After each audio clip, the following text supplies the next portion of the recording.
Hello everyone and welcome to this Disney Magic Kingdoms video. I hope you are all well. So in today's video we're going to be talking about Disney Magic Kingdoms. We started to have a discussion in our Muppets Honest Opinion stream, and I kind of wanted to make a video where we discuss, is the game running out of steam and is it in trouble?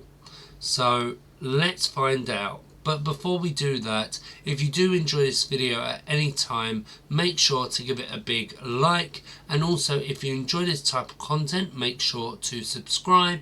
And if you want to join in our discussions when we're not streaming, we do have a Discord server which you can join. The best way to do that is to click on our Instagram link in the description box below, send us a DM, and then we will send you the link to the Discord server. Okay then, well let's get into today's video. Okay, I'm ready to have a discussion and I've got a few questions for you guys to answer as well as myself to try and see if we can find out the answer of today's video. So question one is, when was the last time you were truly excited for a new update and collection? And my answer to this is Hunchback of Notre Dame, which was 2 years ago. Wow. Now, I'm not saying that everything since then has been awful. That's not true. I have enjoyed some updates, including Encanto, Inside Out, Silly Symphonies. So, yeah, it's not all been bad, but truly excited for an update was Hunchback of Notre Dame. Of course, when the game started, they had a massive catalogue of Disney classic films that they could use, which they did, and I feel like now that they've used all of them up, they've kind of just run out of ideas, and everything that's come in recently has been really random, including Ice Age. I'm not going to talk about that because we've already had a massive discussion when we found out that that was coming to the game. But is it Disney Magic Kingdom's fault as well as Gameloft's if when Disney films are being released they're becoming a box office flop? Now I would say the last time Disney had a proper hit was Encanto, because that was just massive like Frozen was. But it took them quite a while to put Encanto into the game because everyone was like, when's it coming? When's it coming? And I believe it took them a year. Something also that the game has stopped doing is releasing content alongside the film coming out. I don't know if that's a good thing or a bad thing. I did like when they did that, but also if you have not watched the film, then you're not going to know the characters and everything, because I hadn't seen Frozen 2 when we had the content in the game, so I was seeing these characters but had no clue who they were, and then once I watched the film I was like, I know who you are now. So yeah, I don't know if that's a good thing or a bad thing. So something that Disney Magic Kingdoms used to do was their official live streams on their YouTube channel, which really helped me get excited for new content, and I'm sure it's not just me, I'm sure you guys enjoyed them as well. But unfortunately it seems like they don't do them anymore, and whilst we were watching them you could kind of see they were kind of declining because different things were being taken out, and we did used to stream them here on the channel. Now what about you guys? Did you enjoy them, or at the start you enjoyed them and then when they took stuff out you didn't? Let me know.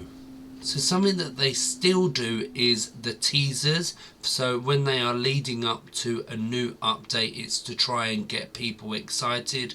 But I feel like they are absolutely pointless now, because every 3 updates we get a roadmap which tells you exactly what is coming in that update and what type of event it is. So what is the point doing the teasers if we already know what is coming?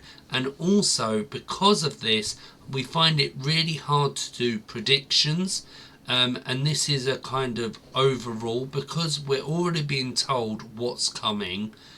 We're not having the live streams anymore, which used to have the hints in for the next update. So because we're not having them, we can't predict.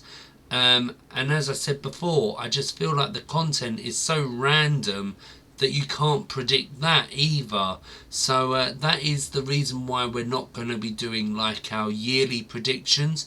We will do a kind of like a prediction for an update, so like what characters are going to come in and that, but yeah, you're not going to see a grand scale of predictions. Right, question 2. This is 2 questions in one. Is the game still fun, or do you find it a chore? And why do you still play? Personally, I find the game a real chore. I don't have many characters left to welcome, and because of the drop rates being so bad, it really feels repetitive collecting their tokens, sending them out time and time again. Don't get me wrong, like, I'm very grateful to have main storyline content, as there was a time where there was no main storyline to work on. But I have said many times they need to add a big block of main storyline content after the Rescuers, or do what they've been doing, adding characters to the main storyline collections and then branching off that way, but they just seem to be doing it once every so often. To be honest, I don't know why I still play the game. Maybe because I've been playing for so long that I feel like I have to. Also, I know that you guys here on the channel enjoy this type of content. So maybe if I wasn't streaming it, I would have deleted the game ages ago. I don't really play as much as I used to as well. Is that Disney Magic Kingdom's fault? Yes, no. I'm older now from when I started playing the game, of course. Life changes, priorities change. Also, Disney Dreamlight Valley has come along, which is another Gameloft Disney game. Now, you can't compare the two because they're totally different games, but I much prefer playing that game now. Maybe if Disney Magic Kingdoms wasn't so repetitive and actually gave us time to do stuff, then maybe I would play more and find it not a chore. So you're not just hearing my opinion here on the video. I decided to do some research and take some reviews from the App Store and also Google Play Store. I have been playing this game for many years, but it is becoming harder to earn the items needed for new characters without spending money. But I don't have unlimited funds and can't stay up 24/7 to send quests, since hard to get pieces to drop before you can't get the character. This new event is absolutely ridiculous.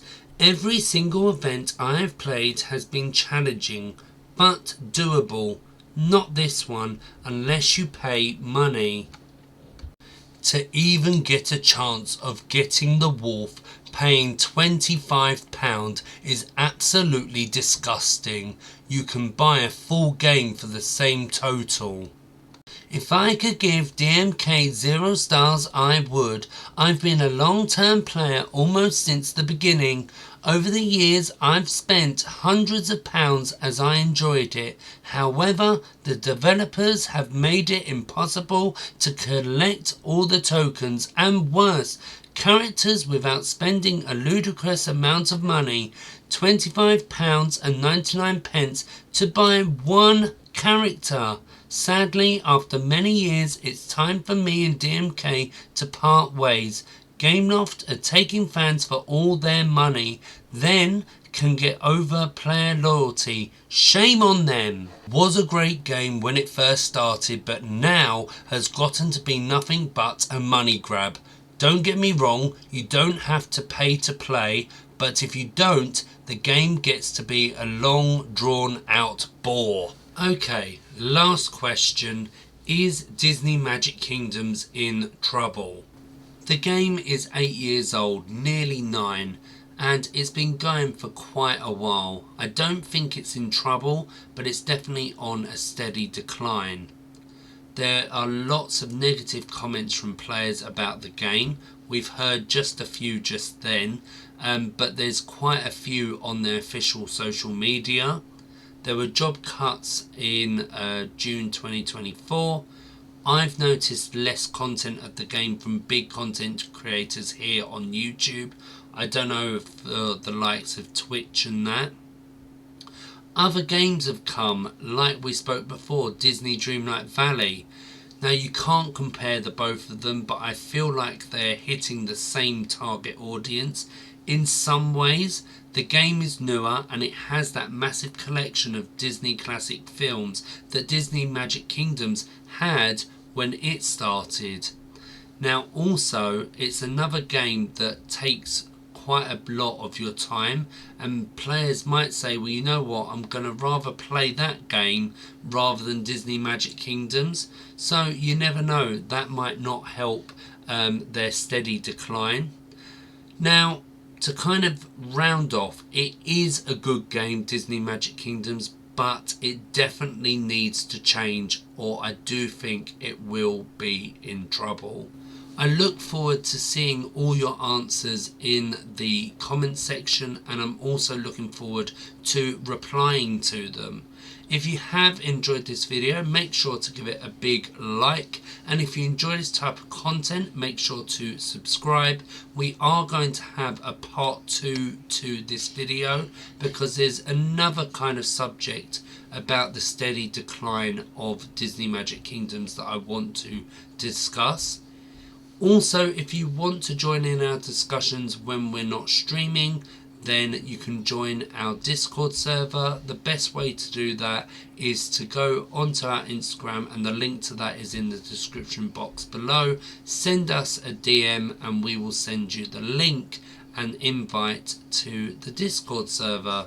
Well, thank you everyone for watching, and hopefully we see you next time. Okay then, bye.